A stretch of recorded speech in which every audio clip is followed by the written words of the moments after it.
Calling this meeting of the Paris City Council to order. We'll start off with the invocation led by Mr. Gene Anderson, followed by the Pledge of Allegiance, followed by Mayor Pro Tem Ms. Portugal, and everyone please stand.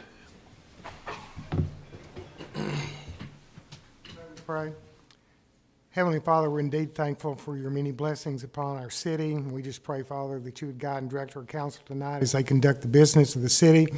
Help them to have wisdom and understanding. And Father, we pray for our city, for our state, for our nation, Father, as we go through difficult times, that you would help us and guide us and direct us. And we just thank you for your many blessings. And we ask these things in Jesus' name. Amen. Amen. I pledge allegiance to the flag of the United States of America and to the republic for which it stands, one nation under God, indivisible, with liberty and justice for all. Everyone may be seated. Brings us to the Citizens Forum. Persons desiring to address the council must limit their presentation to no more than 2 minutes. Unless an item is posted on the agenda, the Texas Open Meetings Act prohibits the council from responding to any comments other than to refer the matter to a future agenda, to an existing policy, or to a staff person with specific factual information. Claims against the city, council members, or employees, as well as individual personal appeals, are not appropriate for Citizens Forum. The Citizens Forum is now open. Anyone wishing to address the council, please step up, give us your name and address. You'll have at least 2 minutes.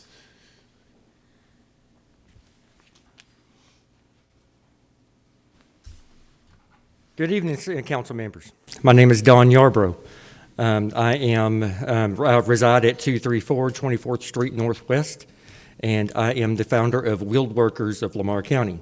If you may have heard in the Paris News or otherwise. We come here today to ask your help with a certain issue. Is that one of the things that we do in Wheeled Workers is we clean up city streets. We collect the litter and at Trail to Paris, Reno Rail Trail, Lake Crook, Pat Mays, and we want to do so on the inner city streets in Paris as well. Before, several weeks ago, we did take the avenue of speaking with the Paris Public Works Sanitation Department.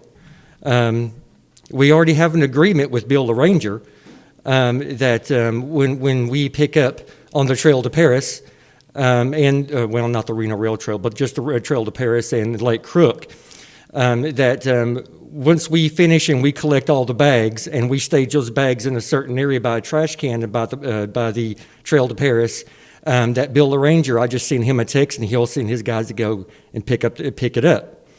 I was seeking the same arrangement with the sanitation department, namely Mr. Ed Wayne Samus.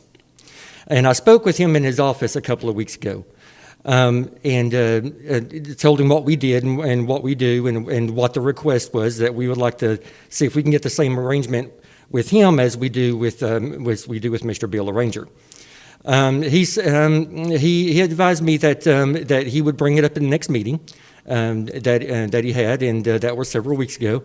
And then I called him back a few days ago, and his response was that he couldn't help us.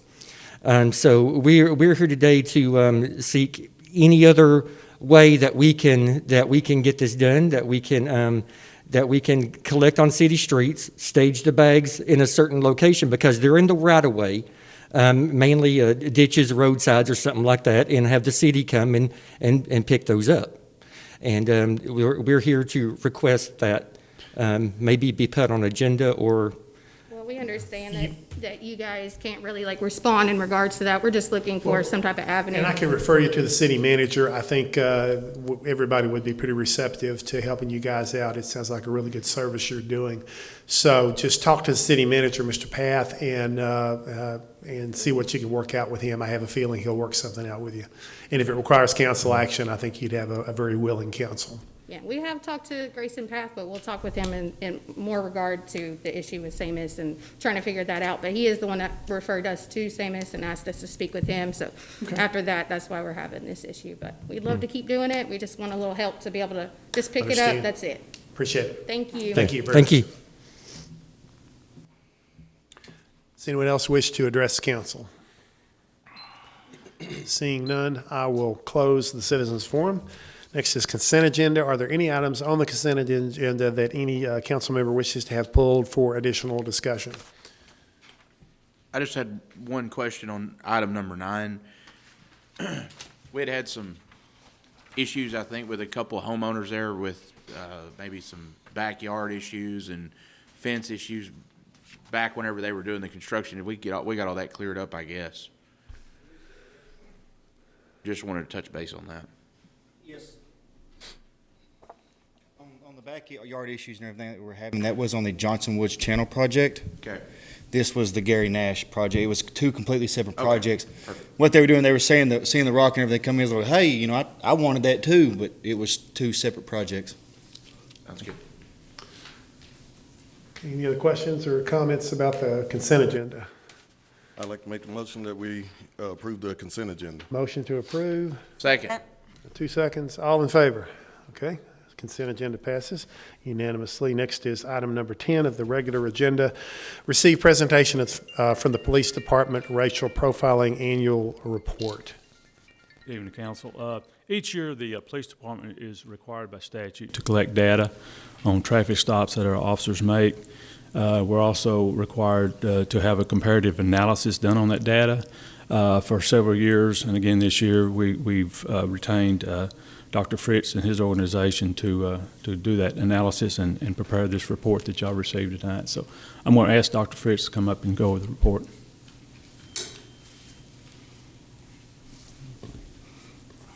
Good evening. Thank you for having me.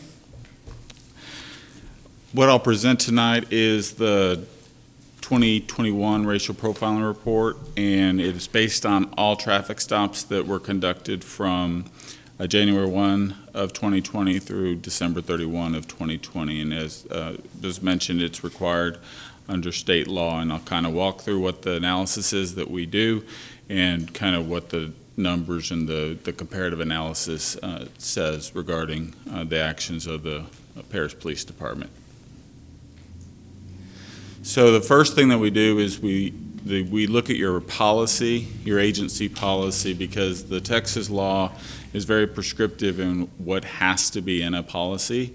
And so we make sure that you have all of those standards in your policy. One is to prohibit racial profiling. Another one is that you have standards regarding training and education, complaint process, public education about a complaint process. But most of this is about the data and the data collection, and you collect all the data that's required. So from our standpoint, the Paris Police Department is fully in compliance with the law regarding what is necessary on the racial profiling law that we've had in this state since 2001. So what the state moved to a few years ago is mandating a comparative analysis, and so that's how we structure the report, but it's also how I structure the presentation. So I'll kind of walk through the 3 of them are comparative analyses, and then the 4th analysis that we do. So the first one, it looks at your traffic stops, and it compares your traffic stops by race, ethnicity, and that's what's presented on this PowerPoint slide. Is you had 3,167 traffic stops in 2020, and of those, 2,040 were white motorists, 893 were black motorists, etc. Along with that comparative analysis is specified by statute, the Texas Commission on Law Enforcement, TCOL, which is the governing body that not only licensed peace officers but also is responsible for the reporting format for racial profiling, mandates that we compare the breakdown of stops by race, ethnicity to the population, and so that's what's presented in this chart. It is your 2019 American Community Survey, U.S. Census Bureau estimates of the population by race, ethnicity. It's the city population, and then it's the county population in comparison to the percentage of the stops. So, for example, in the chart, I cannot see that. 64.41% of your stops were white motorists, 28% were black motorists, and about 7% were of Hispanic motorists. And then it compares that to your city population. And what you see is almost equal with the city population on white motorists. White motorists are a little bit underrepresented on the county population. Black motorists are stopped higher than their percentage in the city and county population, and Hispanic motorists are stopped lower than their percentage in the city and county population. And again, that analysis is required by TCOLE. There are some significant issues with that analysis that's required. One of the major issues is that we don't have a valid measure of the driving population, and so it's an issue of a benchmark. We're trying to compare the traffic stops, which we know it occurred. We know the race, ethnicity of the person that was stopped, but then who do we compare that to? And the population is the proxy measure that is most commonly used, but it is not a valid measure of the driving population. Those are two different measures, and we don't have a valid measure of the driving population. And so that's part of the issue with mandating a comparison to a population is that people see disparities and have a tendency to believe that disparities mean something that they in fact do not. And so that's one of the problems. The other problem that we have with assessing stop data is that most of the time officers do not know the race, ethnicity of the person they're stopping prior to the traffic stop. And so that's been something that's been collected by each law enforcement agency on each traffic stop since 2009. They document whether or not they knew the race, ethnicity of the person prior to the stop. And in 2019, 7.23% of the time, so basically 7% of the time, the Paris police officer who was conducting the traffic stop knew the race, ethnicity of the person prior to the stop. That's actually higher than the state average. We've been doing this for a long time. We've been doing this since 2005. So in 2016, we took all of the TCOLE reports, 1,186 agencies reported that year, about 3.25 million stops, and 2.7% of the time the officer knew the race, ethnicity of the stop. So that's kind of the benchmark. And then I looked at 2019 and 2020.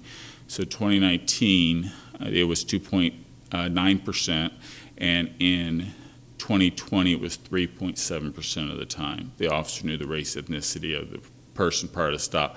Why is that important? Because racial profiling, by definition, is an officer taking a law enforcement-related action based upon a person's race. Stopping a vehicle is a law enforcement-related action. If we don't know the race of the person prior to the stop, then there cannot be racial profiling. Yes, sir. What did you say the percentage was in Paris? It's 7.23%. So is that alarming to you? No, that's actually higher than than the state average. The state average is 2.9%. That they knew Mhm. they were stopping. Right. So shouldn't that be alarming? No. I mean, that's higher than what it is in the state. I mean, alarming in what sense? That it should be That they knew what race they were stopping. in such a little amount of the time?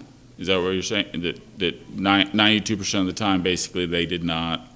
We can just round it. 92% Well, but of it's the time. they didn't. 97% of the time nationwide, or the Or benchmark. statewide. Right. Yeah. Right. So Right. shouldn't that be alarming? Well, I don't think it's alarming, because the question that it's asking is that did the officer know the race, ethnicity prior to the stop? Exactly. And there's several reasons why they would not know the race, ethnicity prior to the stop.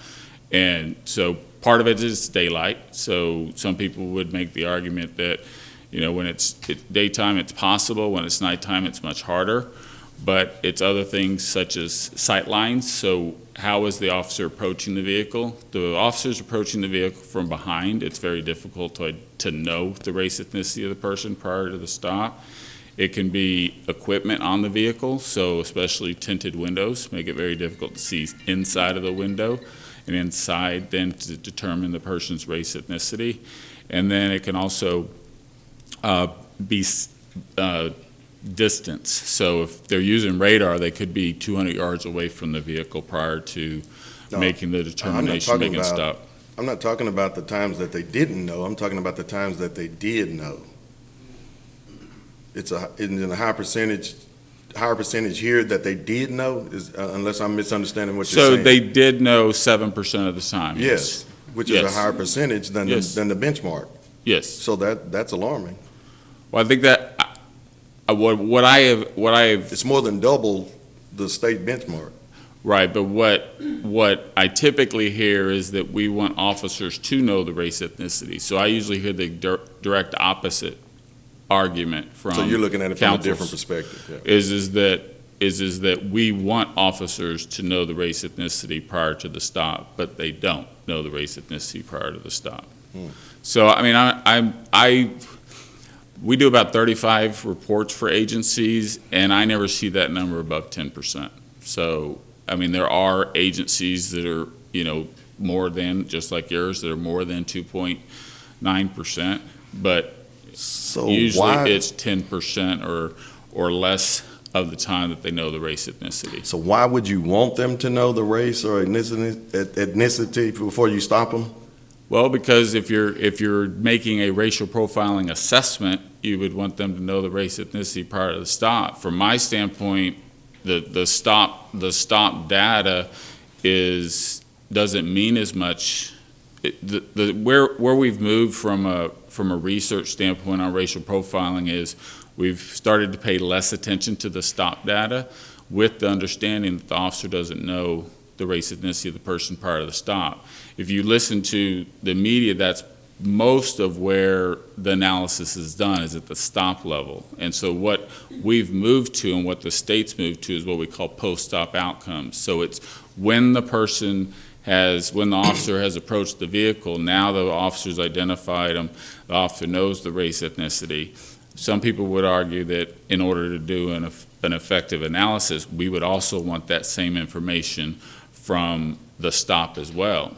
And I mean, I've been challenged many times of why is that number so low? I've actually never been challenged of why that number is so high. Yeah, I understand what you're saying. When you stop them, what happens after you stop them, that's part of the profiling. But in my understanding, racial profiling exists now because you were stopping a certain race more than others.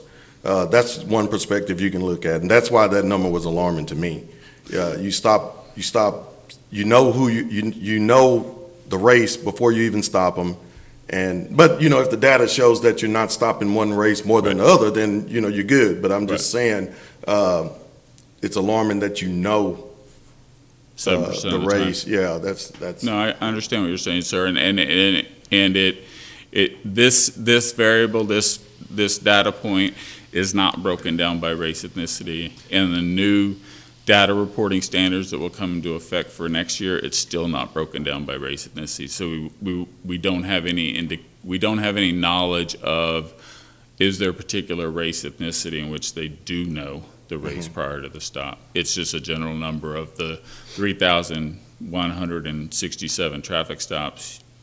The officer knew 7% of the time. Understand. Is it possible that in a small town with most stops would be lower speed stops because you're dealing with much faster speeds in larger towns? Somebody zaps by you and you would not know the race, but in a smaller town it would seem maybe logical that you might know the race of the person simply because most of the streets in Paris are 30 miles per hour, and the police officer would have a better opportunity to see the person than they would in a 50-mile-an-hour zone, say in a larger city. Or I'm throwing that out there, Gary, as a possibility. It could be, yes.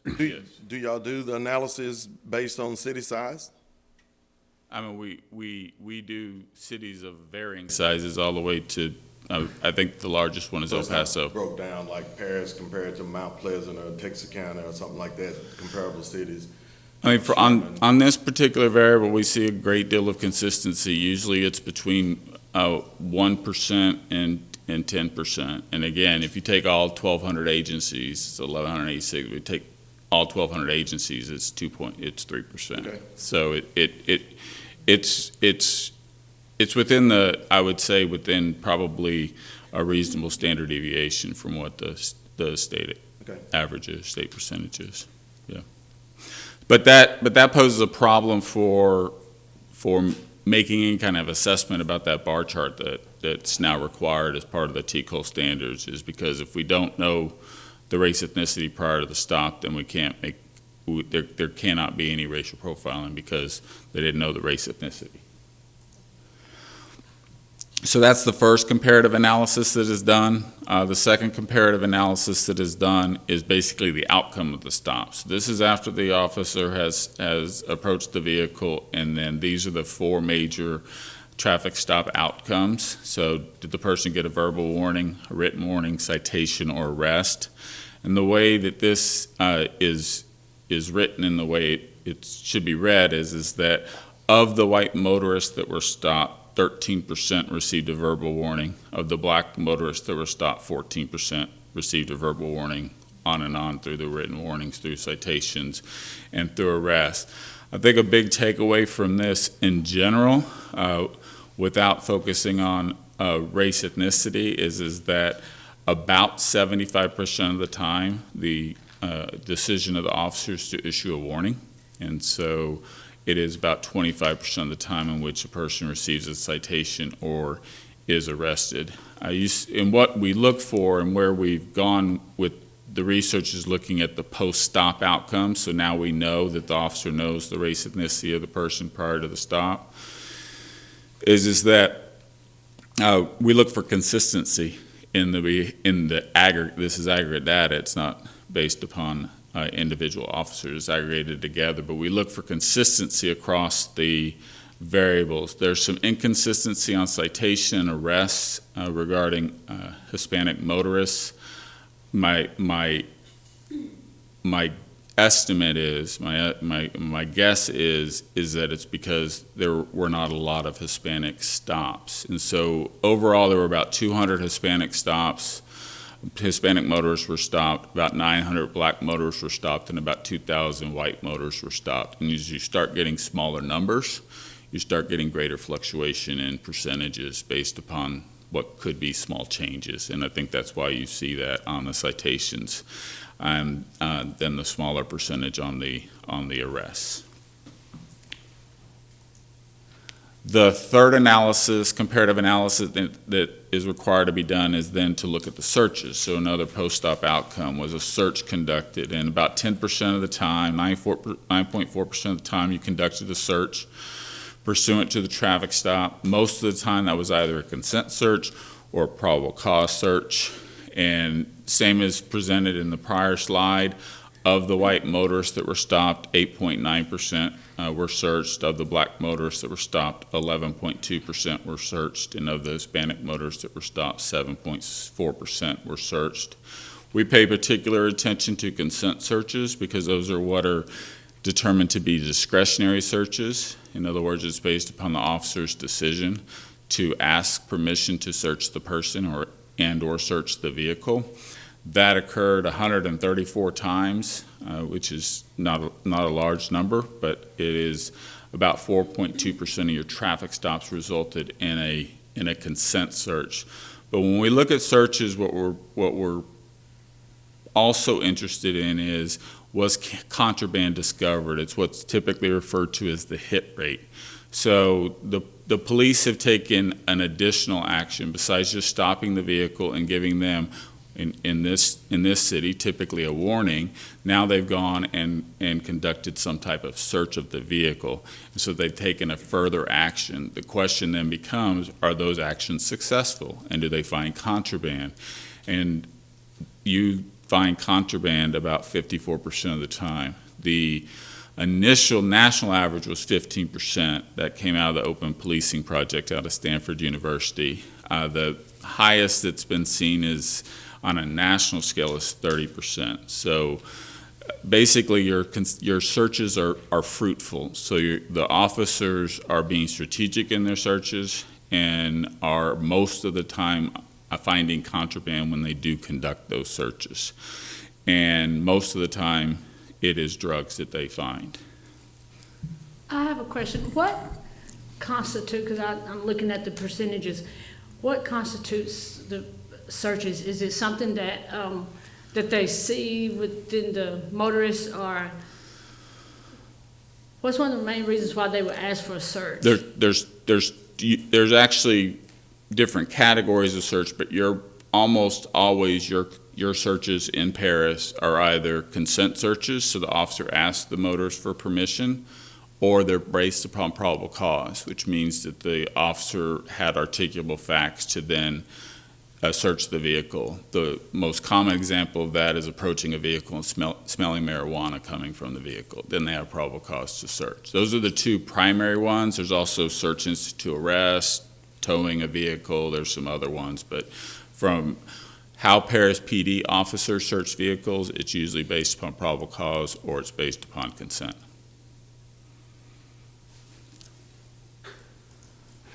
The last, That was actually Ms. Stone asked Yeah, that question I with the mask I'm on. not- It's hard to I'm tell. sorry. Yeah, that was me. Yeah. Really? Surround sound. Is this being, I'm gonna have to watch this on videotape. That was, okay. I'm sorry. I'm sorry, did I answer your question, Jen? You did answer it for all of us, thank you. Sorry about that. Okay, the last analysis is really not a comparative analysis, even though it stated that in the law, and that's looking at complaints. So did anyone file a complaint alleging racial profiling? You had one complaint last year, and after an internal investigation, the complaint was not sustained. And so that's the last analysis that's required by law, and I'm happy to answer any questions, and we'll try to figure out who asked it.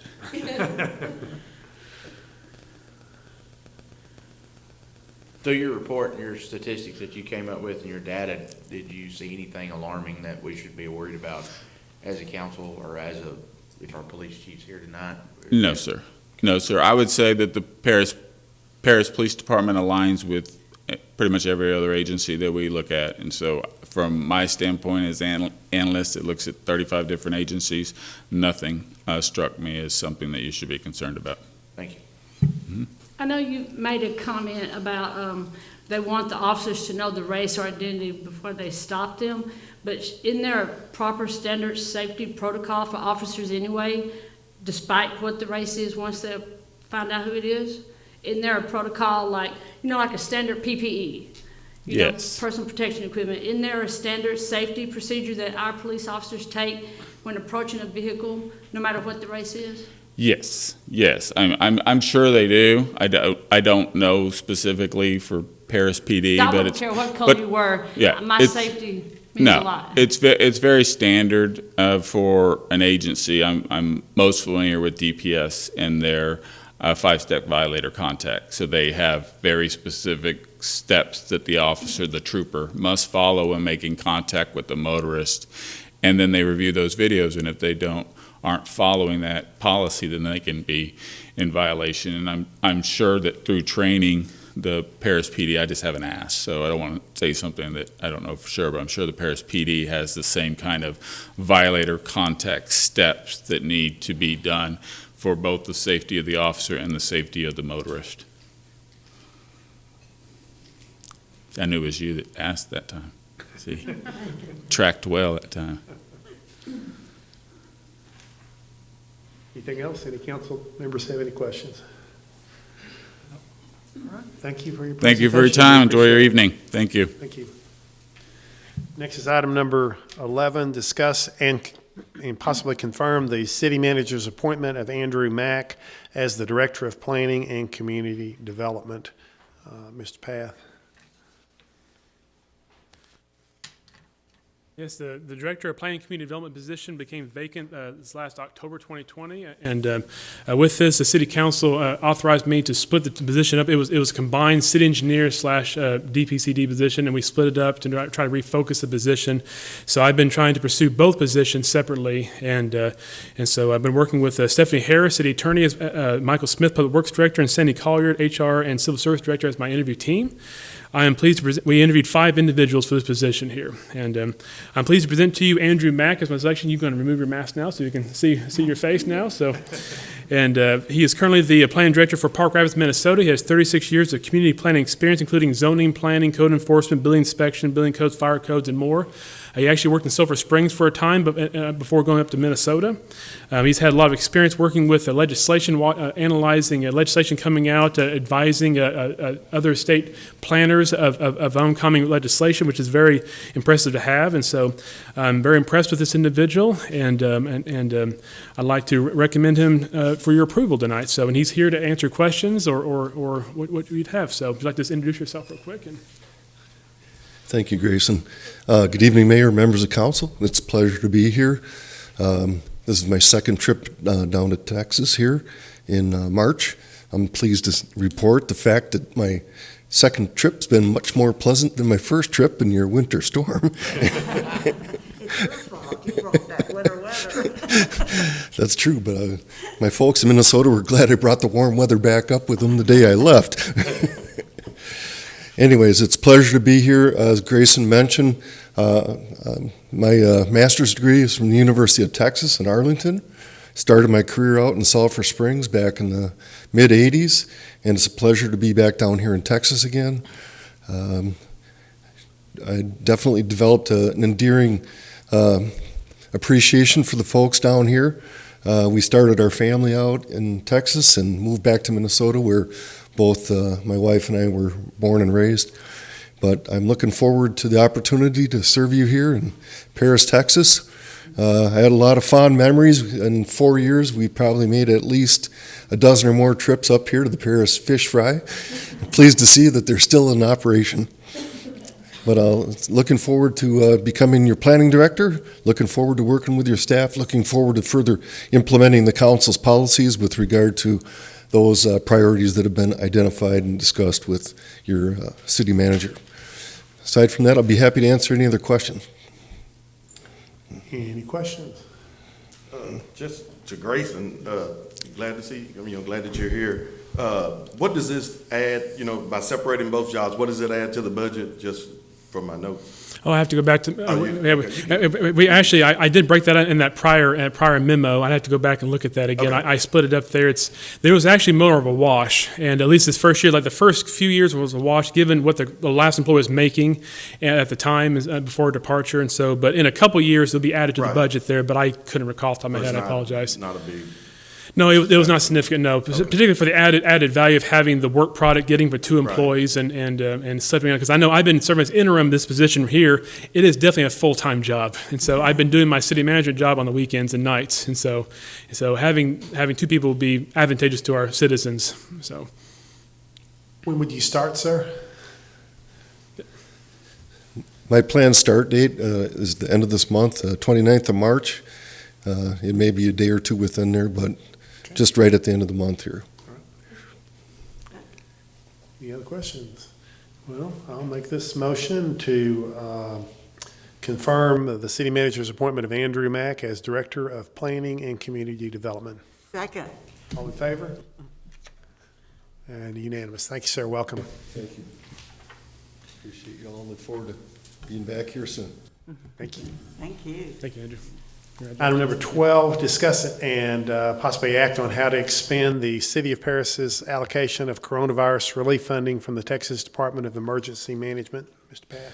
I keep bringing some back to you. I'm sorry, but we had a snowstorm, and so the mayor and I talked about this. But this last December, I brought to you a possible recommendation on using the CRF or COVID-19 funds, CARES Act funding, to go towards emergency equipment to help us prepare for the next disaster, whether it be a virus or a snowstorm or hail, or tornado, or so forth. We had discussed trying to reimburse ourselves for COVID-19 expenditures, and so I did go to work gathering those expenses. I brought them to you at the last time we discussed this.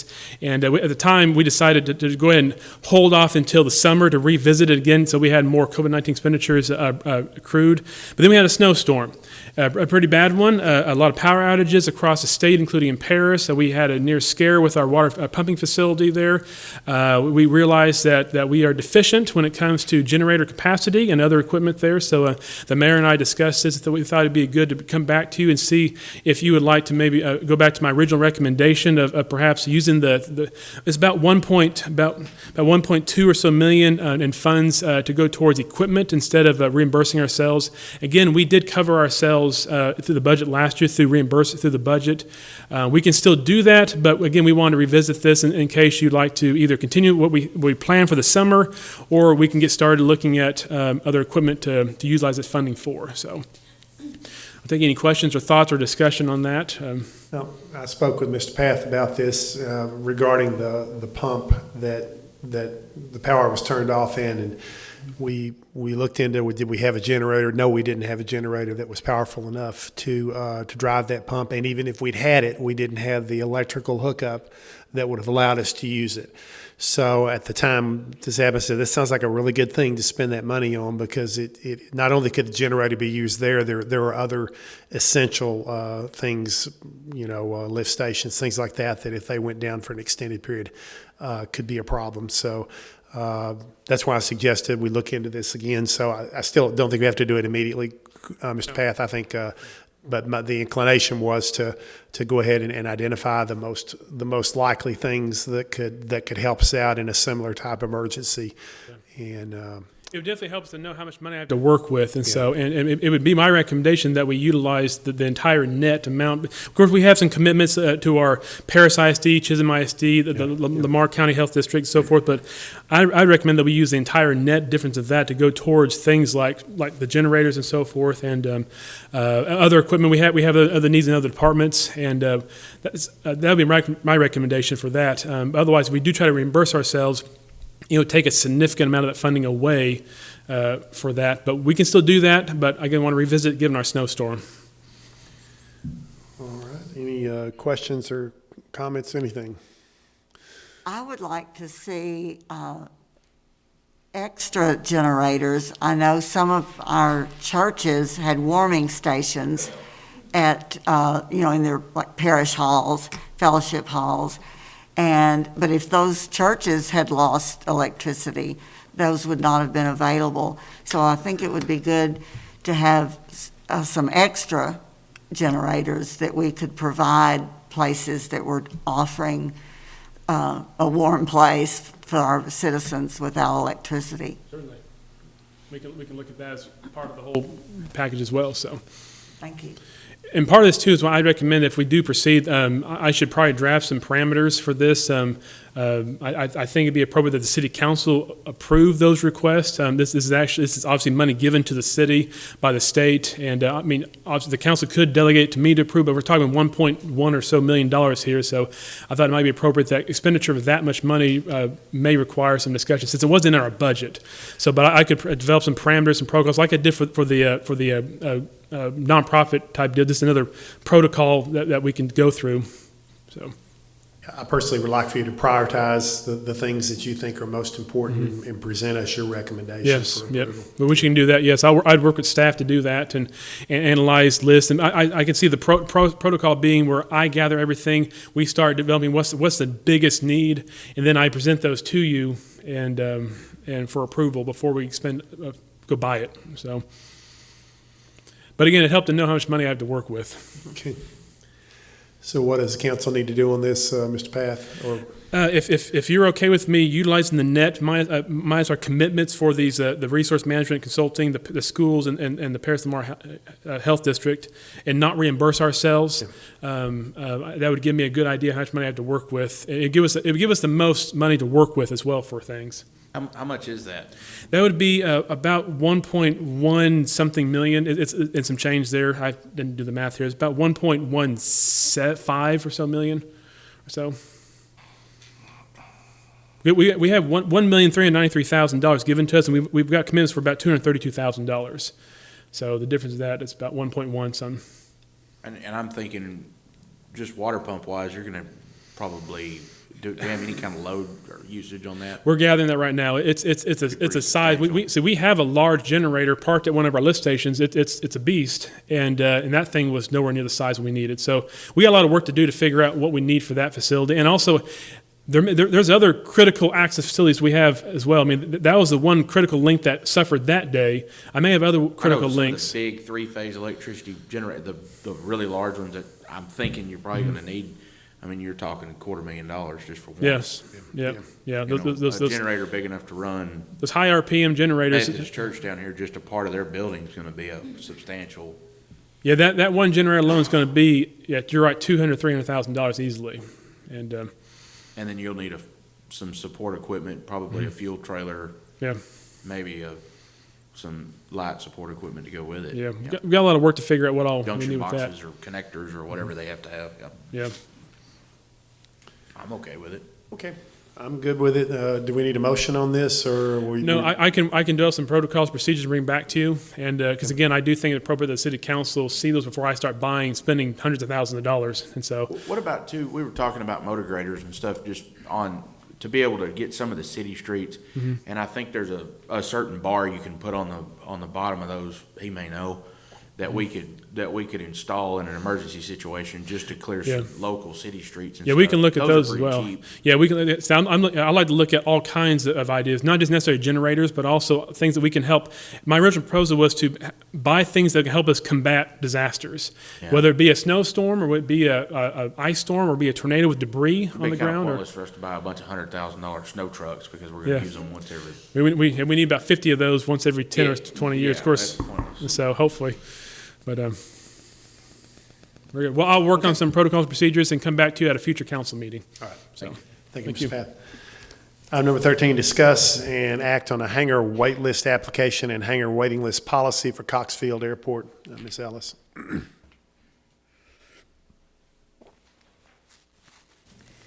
Okay. For the last several months, city staff has received complaints about the manner in which hangar assignments were being made at the airport. So we met with our airport manager, Grayson, and I believe Ms. Portugal was involved. So we came up with a hangar wait application and a hangar wait policy. That application, what we're going to do is it's going to be kept at City Hall. We'll send a copy down to the airport manager, but we're going to go in order that the people are on the applications, instead of having people switch around and in this hangar and out of that hangar. That was approved by the airport board on February the 25th, so we're asking that you approve the same policy and application. How many people are on the waiting list right now? There are close to 20 people. And how many vacancies come up typically per year? Hardly any at all.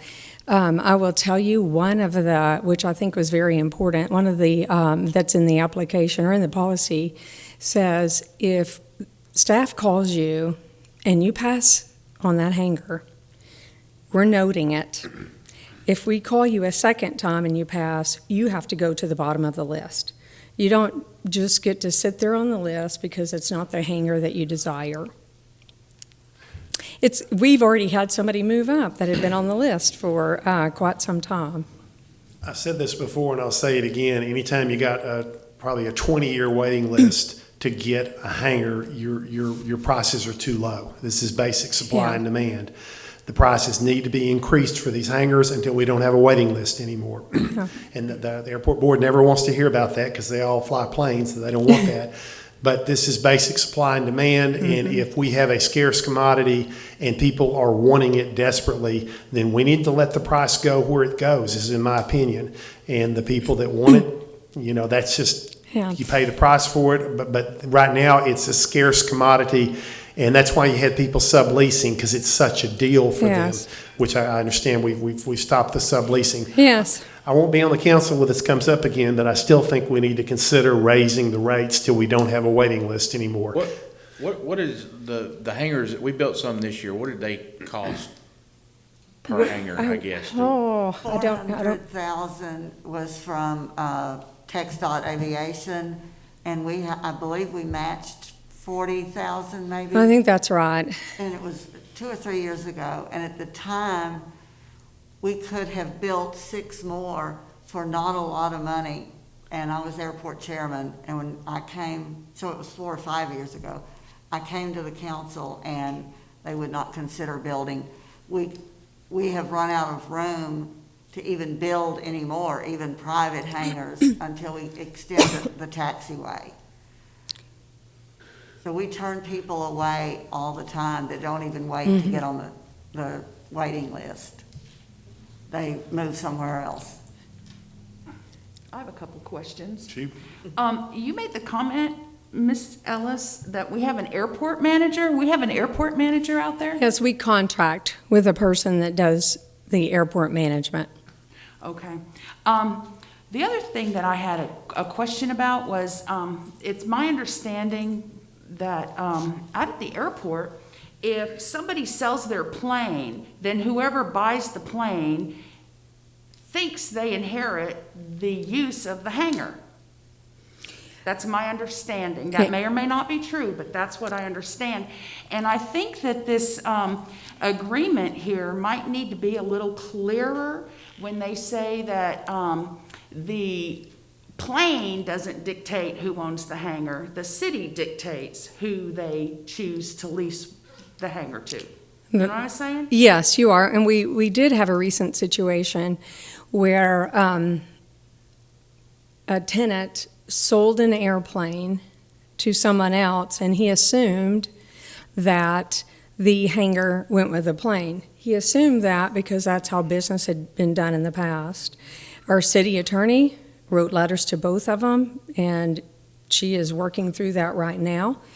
We had another situation where last week a pilot called and said, hey, I can't remember the hangar name, but did he buy a new plane? Because he gave up his hangar 2 months ago, but according to the lease agreement, he has 6 months to replace it.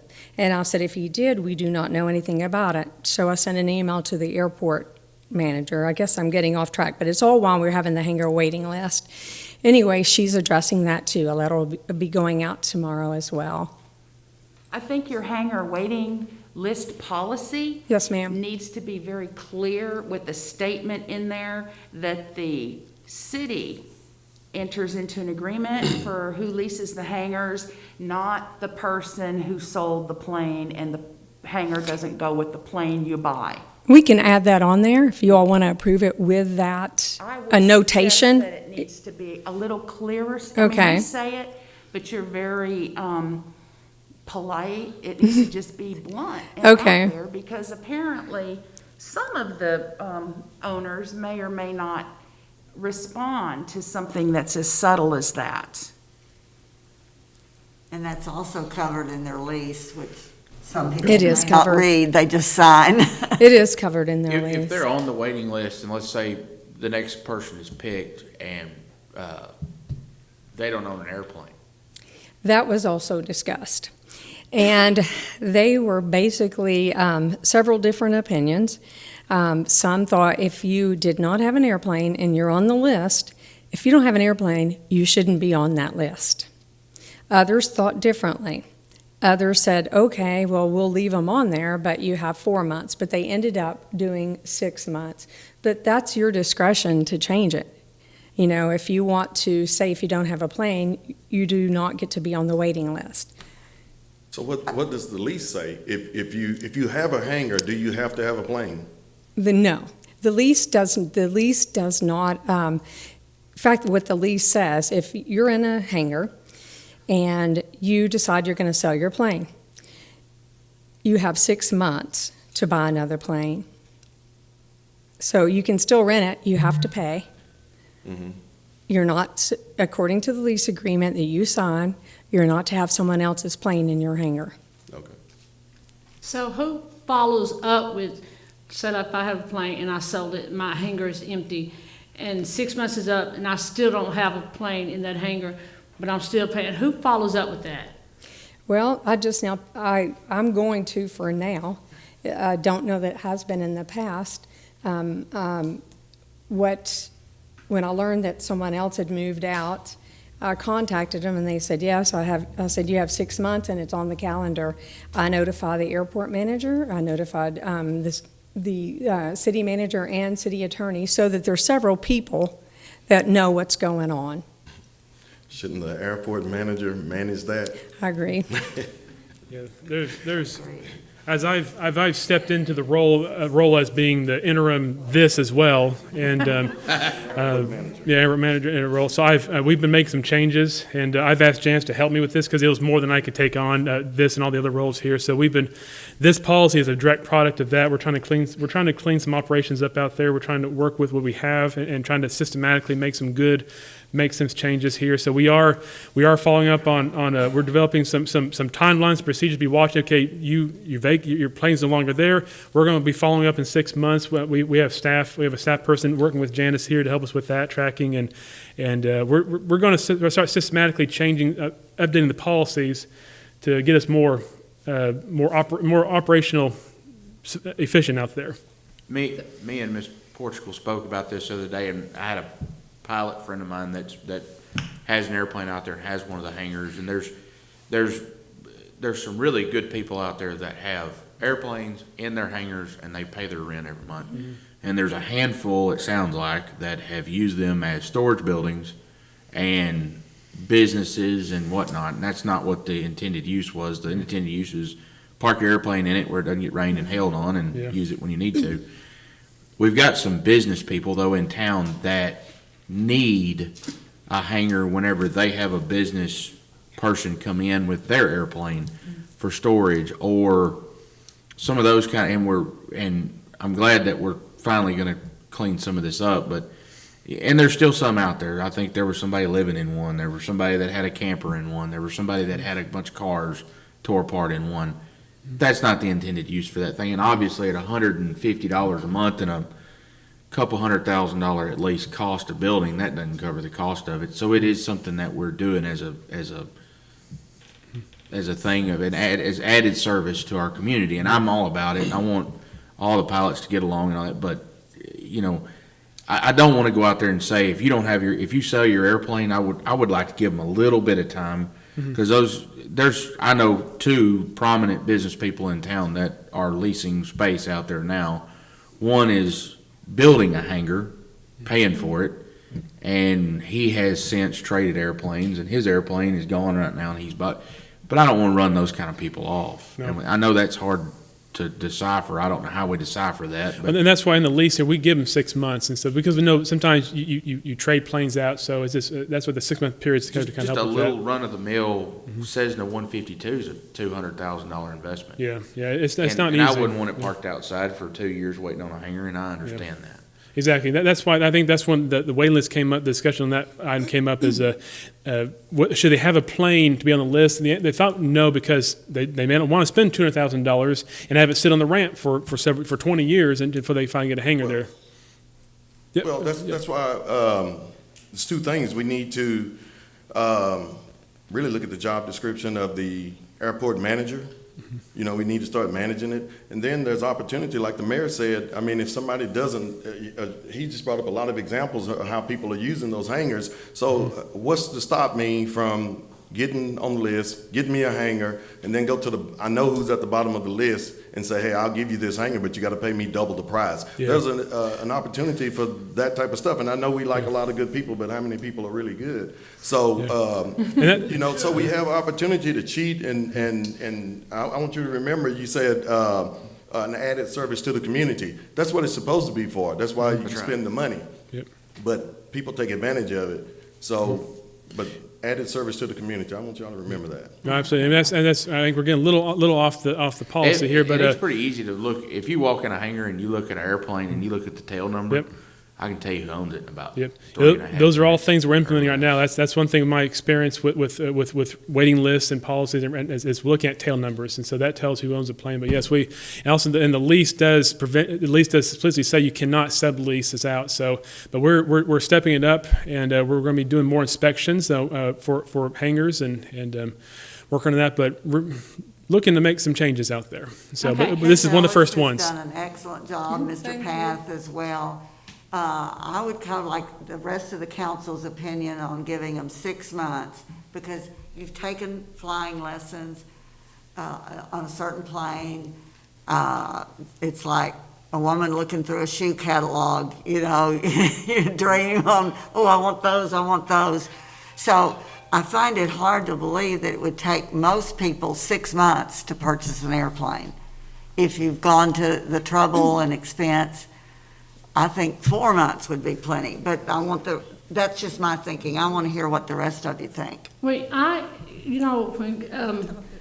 Mr. Pilgrim said that he got a couple of prominent businessmen in the community. I don't really care if you're prominent or not. I just want everybody to be treated fair. I don't care if you got a 7-figure salary or a 2-figure salary.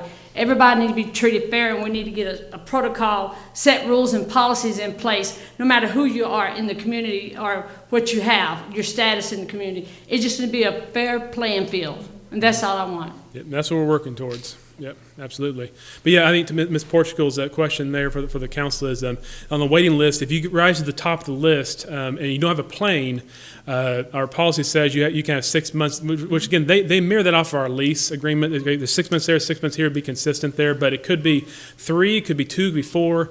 Just how long do you have to get a plane before you can then, you can get the hangar, but you have how long to get a plane? That's the question there. 4 months or 6 months, either way it's fine. I think if you say you can't get the cart before the horse, you can't buy an airplane. Say, okay, here I come. Where am I going to put it?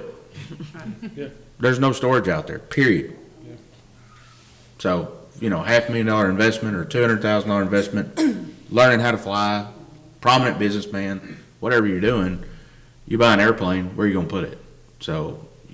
That was the discussion the airport And board had. it takes it takes a minimum of 90 days from the day you find the airplane to whenever you get it. That's an inspection period and closing it and doing everything. So 4 months is cutting it tight, but if 4 months is what you want, that's fine with me. The more rope you give them, the longer they're going to take. So I figure you just give them a set time and go from there. I'm fine with 6 months.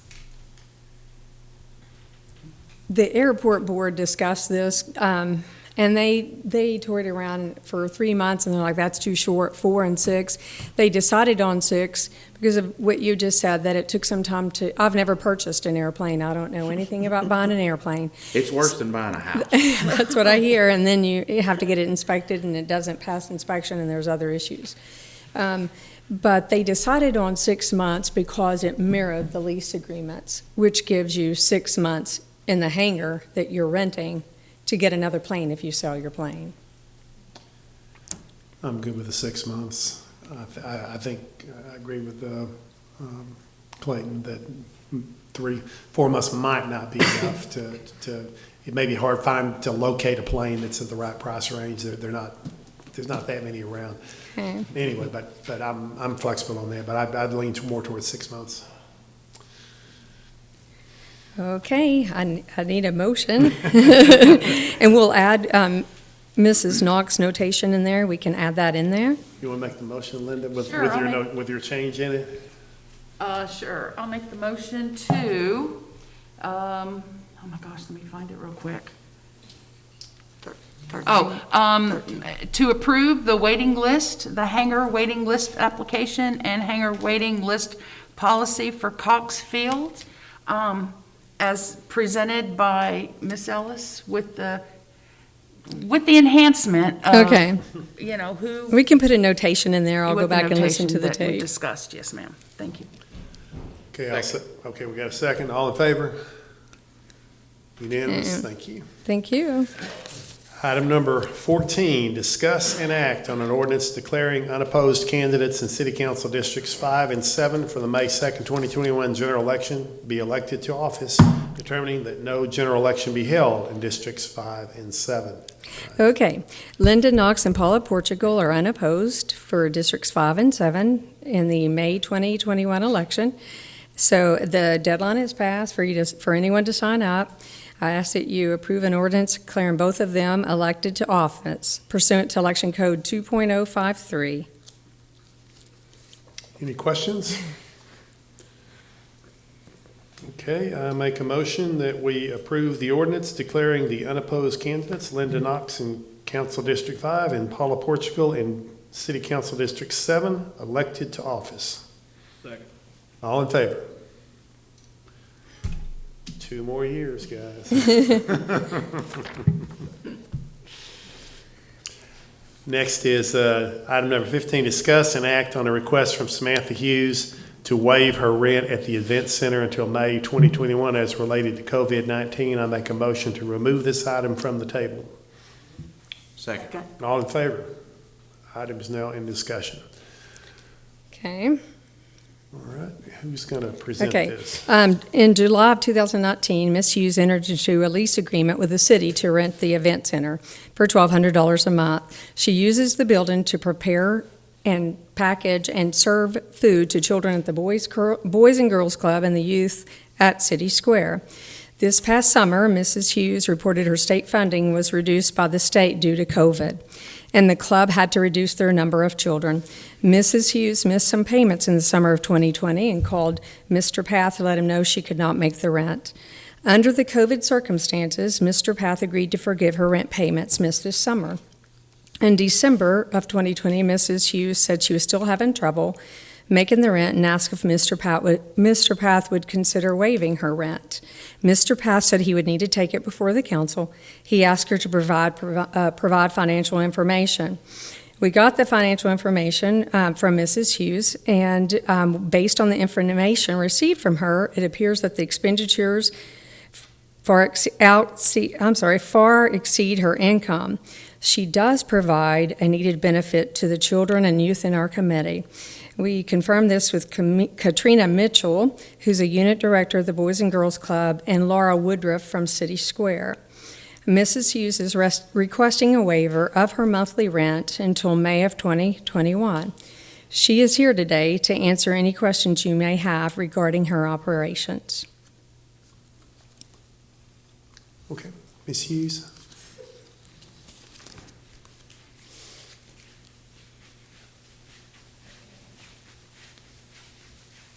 Hello, Samantha Hughes, address 627 5th Street Northeast.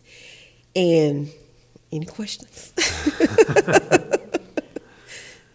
If you could tell us a little bit about how pre-COVID numbers and COVID numbers changed. Yes, ma'am. What numbers? I feed the Boys and Girls Club, and when we were, before COVID, we had over 200-something children every day. Now, since COVID, it went down to 115. Mm-hmm. I feed the City Square, where we used to have 35 to 40 children every day, Monday through Friday.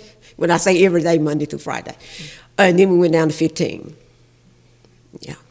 And just to add to that, I'm on the Boys and Girls Club board, and I work for City Square. We, at one while, the Boys and Girls Club was busting out of the seams with kids. You know, it was almost like you were going over capacity. You know, you had so many kids. Then we had to make the decision to, you know, limit how many kids we could even accept because of COVID.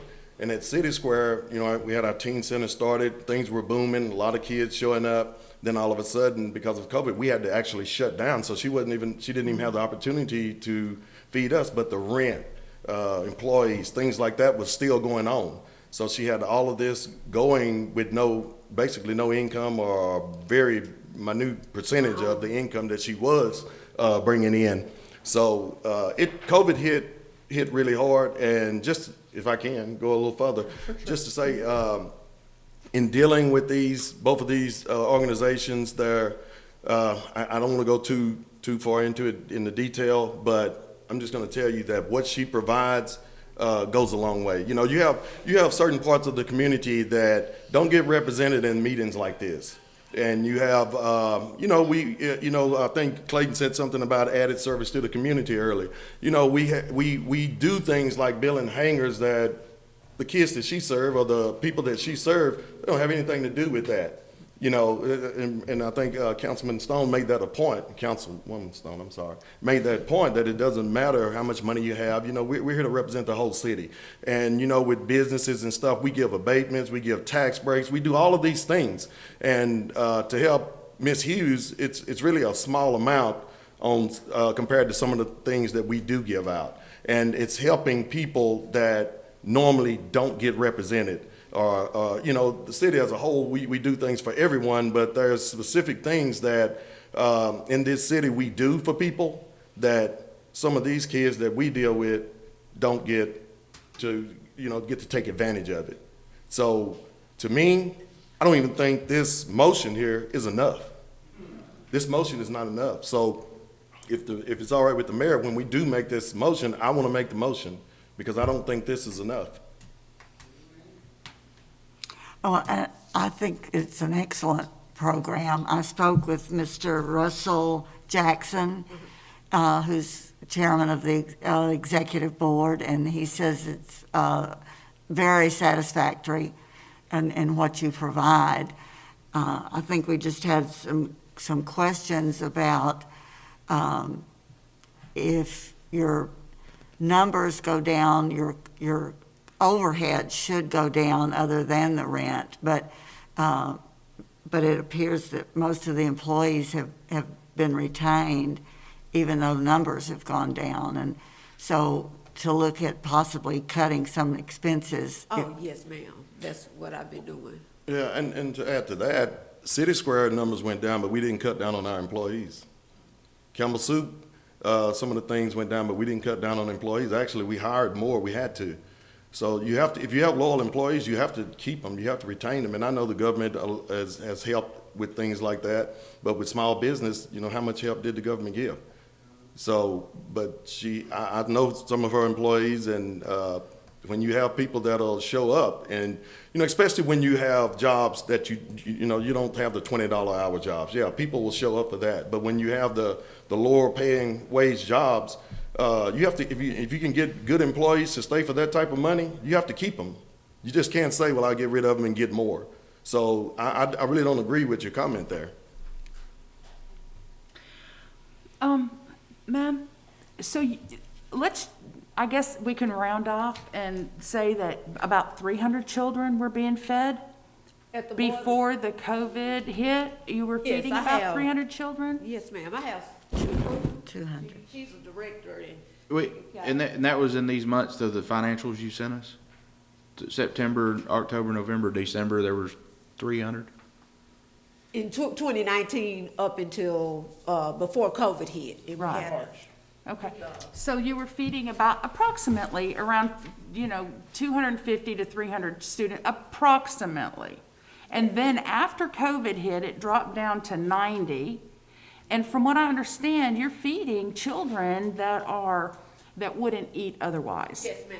Okay, so what happened to the approximately 200 children that where are they getting food? Not necessarily wouldn't eat otherwise. I deal with these same kids, so that's not necessarily true. Oh, okay, that's how I understood it. Not from you and not from anybody No, I'm talking about the tonight, kids that but- she's talking about.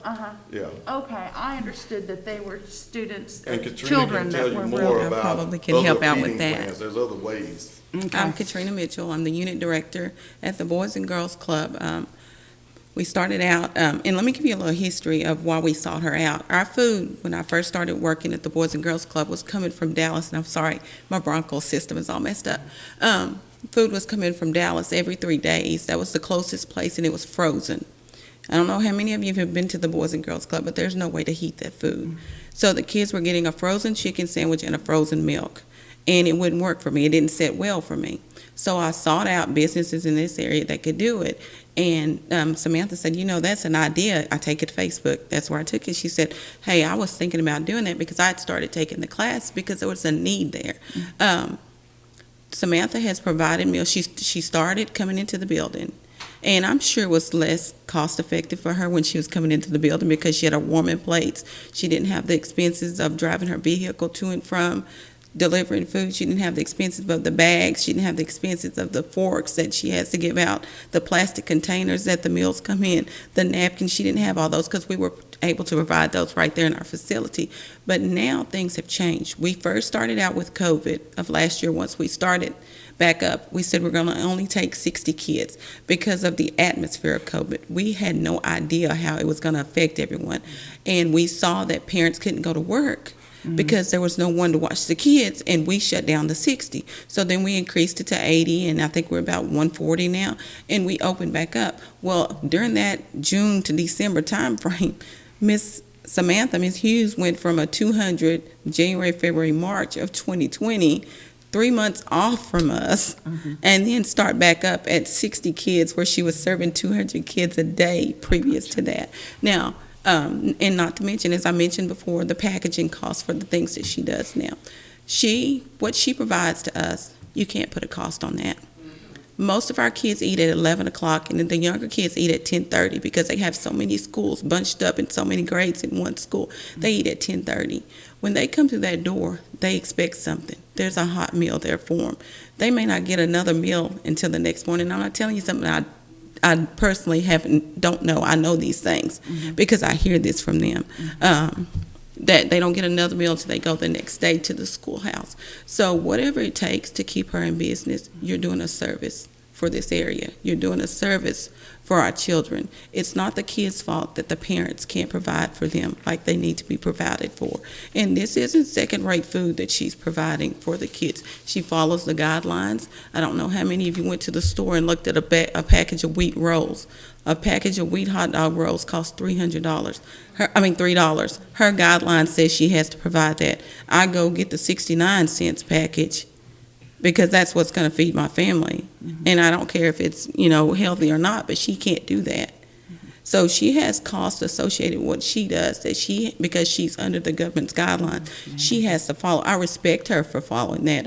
I'll ask her, I'll say, hey, these kids are not eating these wheat rolls. Can you do something? She said, I have to follow the guidelines. So I said all that to say this. We're her biggest organization that keeps her where she is. Without her organization, we wouldn't be where we are. I don't know if you've dealt with 100 hungry kids in the afternoon, but when those bellies are growling, they growling. And having that sack there for them to pick up and get that food, and most of them run in, get that sack, they go sit down and eat. Then they'll go play. But they're ready to eat. And when they go out the door, if there's a sack left, they get that sack. Oh, my little sister's in the car. They grab two, and they head out the door. That's what she does. That's why we can't lose her. So whatever it takes, and I'm not running y'all show up here. I'm just a representative for someone that's in the community. We need to help her. Ms. Hughes, I have a question just on finances. We were given some information about it, and I added up the appears you get most of your money from the state. Is that correct? And I added that up from September through December, and it looks like you got $24,309 from the state. During the same time period, you list total expenses of $40,855, and I don't even understand how that works. If you only had $24,000 income, how did you manage $41,000 expenses? Out of my personal. Are you saying? I have to put in my money as well as with what they give me. If it's not enough, I have to put in my money. I still don't understand it because it's $17,000 more expensive. So there were $24,000. Again, I may not have the whole picture here. I probably don't. But just looking at what I had, it looks like, you're running in such a deficit that you couldn't possibly continue this for very long. If again in the last quarter of last year you had expenses of $41,000 but you had income of $24,000, I don't see how that's viable long term. Well, I guess on that I'm thinking you're missing something. I gotta be. But yeah. And all of those, that report that I had to send to y'all, that's the same report I have to send every month to the state.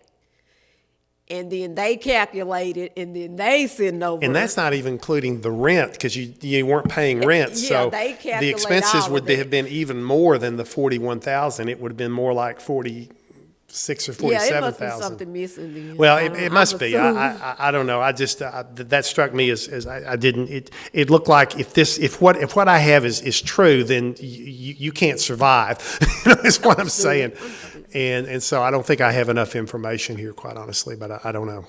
So. Well, can I just challenge the council right quick? we've had a recommendation, well, like she said, she turns her information into the state. She pushed us at City Square about getting things right because she has information to turn in. We had to get our process right, and I know Katrina and them had to do the same thing because she turned stuff in. And where I want to challenge the council is, we got recommendations from the Boys and Girls Club. We've got a recommendation from City Square, because Laura's sitting out there, our director, and I'm here. We've got recommendation from Grayson Paff, who, when we were trying to get the police chief approved, everybody said they went on Grayson's recommendation. So we have all these recommendations, but we're sitting up here questioning her more than we did with the police chief. I don't get that. And she's given Grayson all the information, and I'm assuming they went through it. So I just don't understand it myself. And Katrina made a great point about what she's doing for the community. Kids that we all know, y'all, everybody up here might not know them, but we all know them. But it seems like we're doing more for a stranger than we're doing for people that we know, that lives in this community, that have lived in this community for a long time. So I just don't get that. Could I make a suggestion that we convene into executive session under Texas Government Code Section 551.071 and consult with our attorney on what we can do with the contract for Ms. Hughes to make the contract workable for the city and Ms. Hughes? Yes, I move. I second that motion. Okay. All in favor of going into executive to discuss this with the attorney, raise your hand.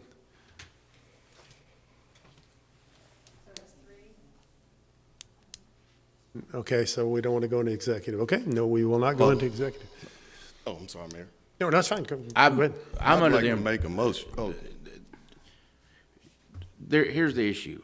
We have to debate, and I know we're feeding kids, but we have to have a business plan that makes sense, no matter if we're talking about whoever in the community. And obviously our business plan's not working the way it's going right now. Do we have a business plan going forward in May when we're gonna push the rent till May? And I'm okay with that. Let's push it till May. And I don't care if you pay the rent from May back. Mm-hmm. But that building's got to be generating income. We can't just give it away. Well, you just said the hangars that we built were not generating. The hangars are federal money and state. We match it with state money. That's a TxDOT property. But didn't we pay $40,000 on that? We did. Paying And we're fixing to $150 give, rent a month? We're fixing to give 1,200 times 12, and I'm okay with that. But if we're going to match apples to apples, that's a TxDOT deal. That's not a city of Paris deal. I understand I'm as compassionate for the Boys and Girls Club, City Square, Boy Scouts, several different youth organizations, which I'm a part of and happy to be a part of. But we got to take it down, and we got to think, okay, we got to make a business plan going forward, and I want you to be successful. Mm-hmm. And we're going to help you be successful. And if that's something that we got to, but in the financials, we've got $100 spent at, where was it? Olive Garden. Now, that didn't feed a kid. Can I speak? Absolutely. When we go on, we have to still, even though COVID, I have to get training, right? Right. And then I have to take like 2 or 3 of my people that's with me. And in training, they don't feed us lunch or whatever. We have to but we can use our business account to feed me and my employees. Yeah. I would like to see something put together as a business plan, not tonight, not tomorrow, but in the next 90 days that says, this is how we're going to, whether it's private funding, whether we need to give a little money from the city to make it work or something like that, but we can't go off of numbers and continue to give like that because we're not doing that for everybody. So Grayson or Janice or whoever was, before COVID hit, how was the rent being paid? Was it on time, or do you have any history on that? Yes, I do. In fact, in 2020, and it appears up until July, all the payments were made in July of 2020. it's then that they're started being, having trouble making the payments. After the kids that was when the kids went out. So it sounds Yes. like she has a good plan because she's paying her rent and doing what she's supposed to So do. if the kids are there, then they get payment from, If they Right. are at the Boys and Girls Club, in City Square, we get paid for it. Like, for instance, when and we used- think by May, we think we're gonna be back on the track of doing that. Like I said, I'm okay with forgiving the rent all the way back to where we went, forgiving it all the way till May. I'm okay with that. Well, I think my motion, just- COVID is still here. COVID is still Yeah. here. So if I'm allowed to make my motion, you can vote me down, but if I'm allowed to make my motion, and to You're what you allowed. said, we want to be able to help her and to sustain, and Grayson, well, it's in our packet here that she came to Grayson a couple of different times, hey, things are still not here, things are still not here, I'm still, so to make that happen, then that's why I say that even the recommendation is not good enough. We need to make the motion good enough to help her make it through, When do you want? I'm, Grayson and I talked, he said May, so Is I'm, that good with you? I mean, if that's what he can give, yes. I Do mean, you need July? if you could give me. Can I make the motion? I wanna know what, before we make a decision, I'd like to hear she's putting it on, she's making it happen. What does she need? Well, when me and Grayson talked, he said he could probably help me to May. I was okay with that. Any help is good help. I mean, if July, we could get it to July, I'd be grateful for that as well, because it would help. We could see if we're gonna get the open back up like we usually gonna be, because I know he opened it back up in Texas, so we kind of waiting on numbers. We go down to 80. Okay, see, she did 80. She just said they're going down to 80 with Monday. During the summer, we go down to 80. Oh, during the summer she go down to 80 this summer. So, yeah. And I'll just say, when Ms. Hughes and I met, that was like December, so that was, I mentioned May at the time, because we didn't know how far COVID would be at, so this is taking a few months for us to work this out here. So that's where the May came from. I just put like 6 months down the road, and that was December time period, so now we're in March, so that's where May came from originally, and so. I think my biggest concern, Ms. Hughes, though, is the numbers have gone down, so you're serving fewer meals, but your employees didn't. And when you have to do some cost cutting in order to keep the program where you are, I think you're doing a good job. I just think that the salaries is one place where you can cut. Because are those part-time, or is this an 8-hour-a-day? No, for they're employees? part-time, 5 to 6 hours a day. Yeah, part-time. I'm only the full-time employee because I do everything, so I'm the only that.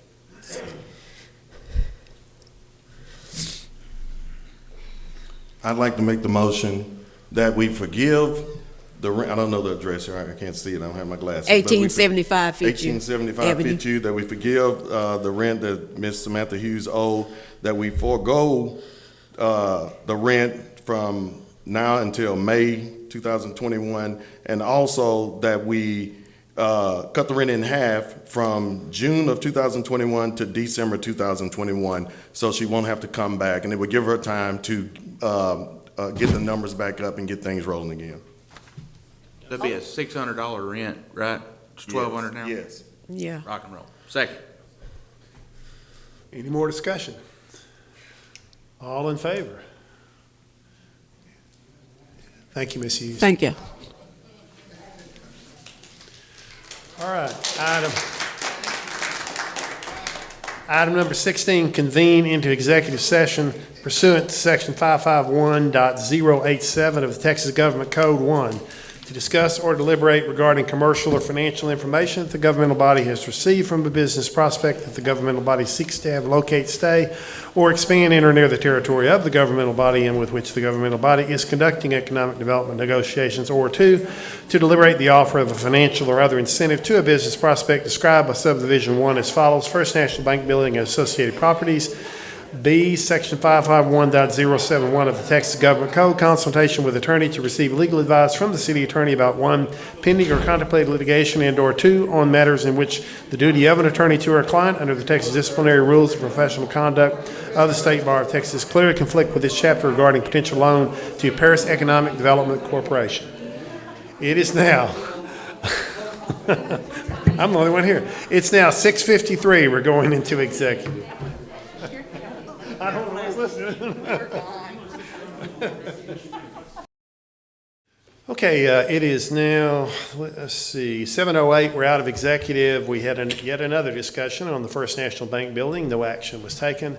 And I will make a motion that we authorize the city attorney to work with the attorney for the PEDC in order to draw up a loan agreement between the City of Paris and the Paris Economic Development Corporation. Second. All in favor? Unanimous. It is now item number 18. Any future events anyone wishes to bring up or discuss? If not, motion for adjournment.